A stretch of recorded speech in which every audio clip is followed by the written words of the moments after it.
Zonja Mila, protesta ka hyrë si shta në ditën e 16 dhe vijon të mbetet, ndryshe nga gjithë protestat e zhvilluara në Shqipëri në të gjitha kohët, të mbetet masive. Dje u bllokua një segment i autostradës dhe pati tentativë për t'u afruar aeroportit të Rinasit.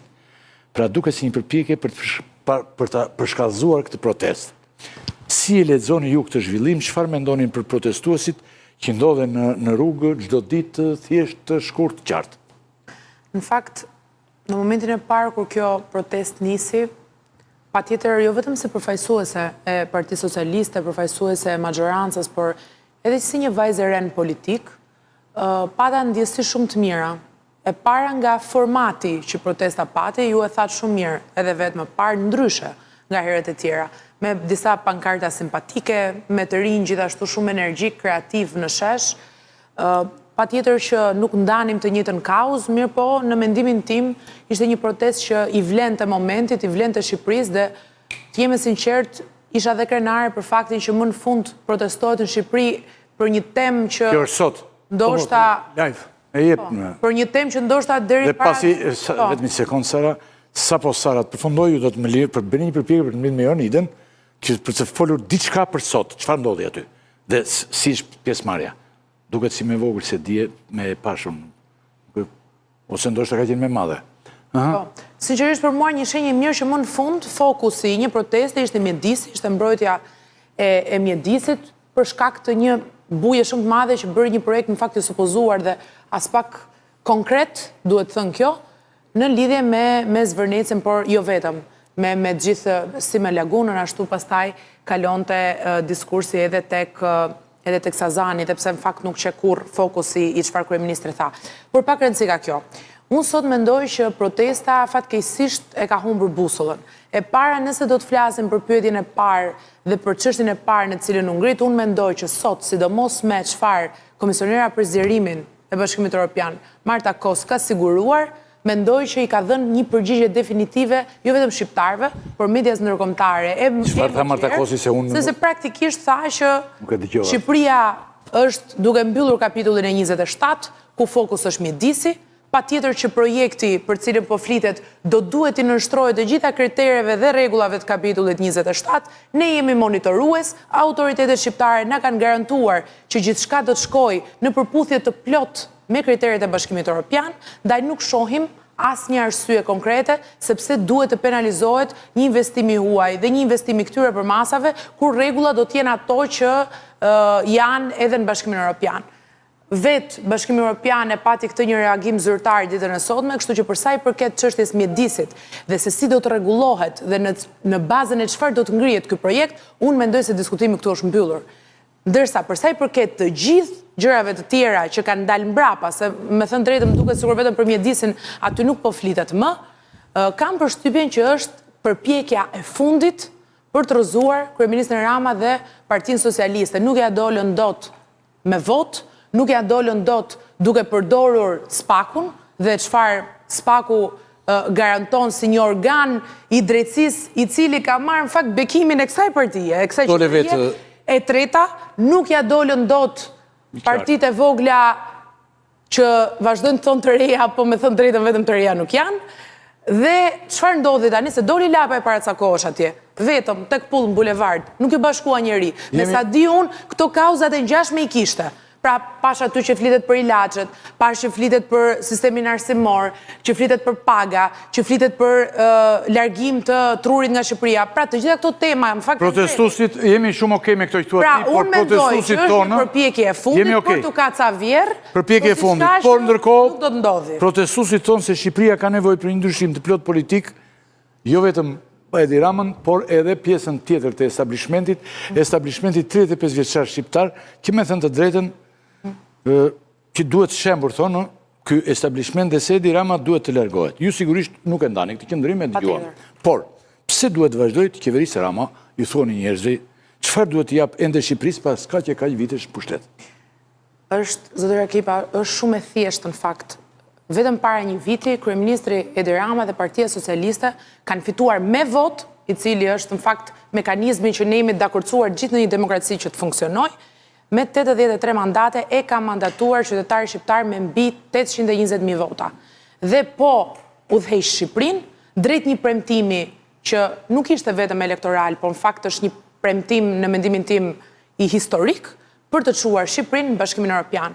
Dhe përkundrejt kësaj rruge, gjithçka është bërë në të gjithë sektorët që është prekur, duke nisur ke drejtësia, tek arsimi, tek shkenca, tek shëndetësia, por dhe tek mjedisi, nëse doni, meqense është rasti për ta përmendur, sepse këtu ishte dhe piknisja e protestës, ka pasur progres i cili në fakt, ndryshe nga herët e tjera, nuk është vetëm i supozuar nga ne, po është dhe i matshëm këtë herë.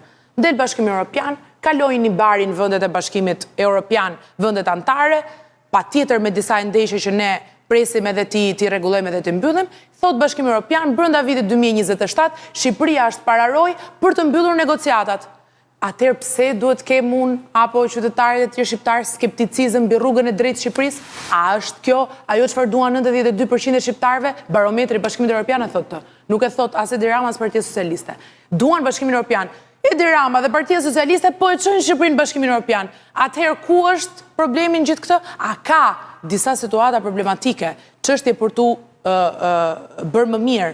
Apo po themi tematika cilat duan patjetër më shumë vëmendje, më shumë kontroll, dhe atë çfarë unë e them dhe mendoj që kjo qeveri në fakt edhe e ka shtyrë shumë, një bashkëqeverisje me njerëzit. Patjetër, a duhet të jemi dëgjues më të mirë, sepse edhe 83 mandate janë shumë edhe patjetër, edhe kulturalisht.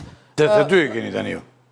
Tani këtë nuk e dim, nuk kemi një vendim zyrtar në fakt, kemi vetëm disa Jorita Koçeku ka ikur. Kemi disa Mariana. Kemi disa status edhe reagime në rrjetet sociale, po ne presim fakt një reagim zyrtar nga kryetari i grupit ton parlamentar, nga zoti Tauland Balla, në momentin që ai do dalë dhe të sqarojë mbi situatën. Mirë, po e kam edhe një shpjegim për këtë, nëse do ma lejosh.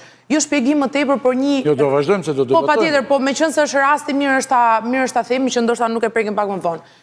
Që prej momentit kur unë personalisht kam marrë mandatin, edhe deri sot që flasim, një nga kritikat më të ashpra që më bëhet mua dhe brezit të ri deputetëve Partisë Socialiste, se jemi shumë atje, jemi një 50 deputetë të rinj këtë herë, është që ju jeni kartona, ju jeni mandate, juve ju dirigjon Edi Rama, ju s'keni identitet, ju s'keni personalitet, dhe unë gjithmonë kam thënë, kjo hapje e Partisë Socialiste me 50 karakterit të rinj e me njerëz që vinë me bagazhe shumë ndryshme, është e rrezikshme dhe shumë e guximshme. Dhe është treguesi fort i demokracisë. Vetëm 2 minuta. Ra përfundimisht teza që ne jemi kartona. Kjo është e rëndësishme. Mariana Koçeku ja ku është. Domethënë, ajo është po. A jeni dakord me mua që nuk jemi vetëm kartona? Jam dakord. Kjo është e rëndësishme. Me ty jam dakord që nuk je karton, po aty ka shumë kartona. Po tani ne na bëhet një akuzë për aty ka kartona. Aty Sara ka kartona. Ja ku është dëshmia që nuk qenë të dy palët, pjesa dërmuese e dy palëve për mua është karton. Pjesa dërmuese. U tha këtu që është protesta e vetme e këtyre përmasave, mendoj që ka pasur të ngjashme si ajo me armët kimike, kundër armëve kimike. Ka pasur një qëllim dhe kanë gjallur vetëm një javë. Ja, ta mbaroj. Ta lejojmë sepse duket në minorancë.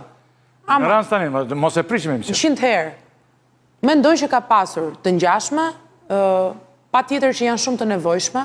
Unë besoj fort që një demokraci e shëndetshme dhe jam patjetër edhe krenare që e ka arritur Shqipëria sot standardet e demokracisë për të akomoduar një protestë të tillë në bulevard me të gjitha ngjyrat që ajo ka, përveç asaj ngjyrës së zezë të frikës, nuk shoh protestues të kenë frikë nga shteti apo nga pushteti, nuk shoh protestues të kenë frikë se mos i gjuajnë që janë atje, nuk shoh protestues që të kenë frikën se mos ndoshta ata dhe familjarët e tyre përndiqen për faktin që kanë dalë në protestë.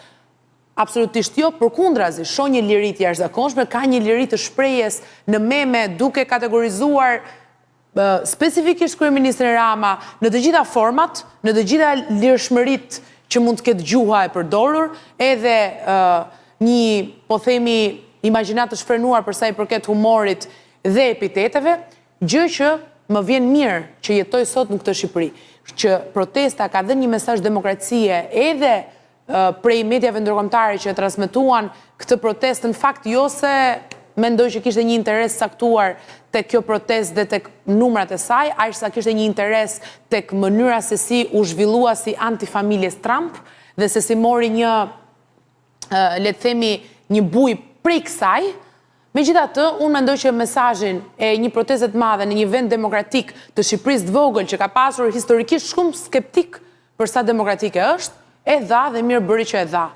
Në mendimin tim, kjo protest patjetër që do ta, siç ka filluar ta humbi fokusin, mendoj që dhe në vijim nuk do të ketë një ngritje të saj, sepse e ka humbur dhe busullën, pra kush është arsye që po proteston, se e kam parë shumë të çorientuar, edhe ata që dalin me flamur dhe thonë jemi organizatorët, edhe ata që thonë jemi lidera, edhe ato partitë e vogla që thash përpiqen të marrin ndonjëherë atë mikrofonin, po sa herë që e marrin nuk është se frymëzojmë mjaftueshëm. Kam parë deputet Partisë Demokratike në protest. Këtej thonë nuk e duan Berishën se Berisha në burg, këtej zonjën Tabaku për shembull e kam parë disa herë nëpërmjet rrjeteve sociale, shpërndan video, është aty prezente, por edhe kolegë tjerë mund të kenë qenë.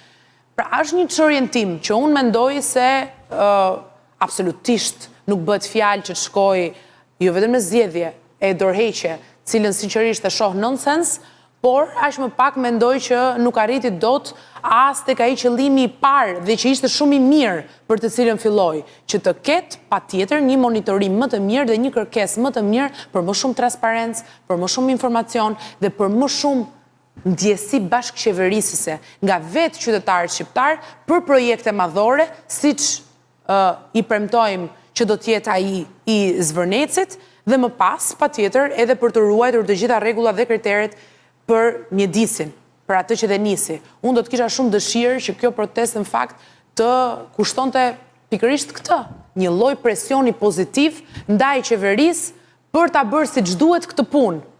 Tani që e ka humbur dhe këtë, më vjen shumë keq sepse ka humbur dhe legitimitetin për shumë tjera.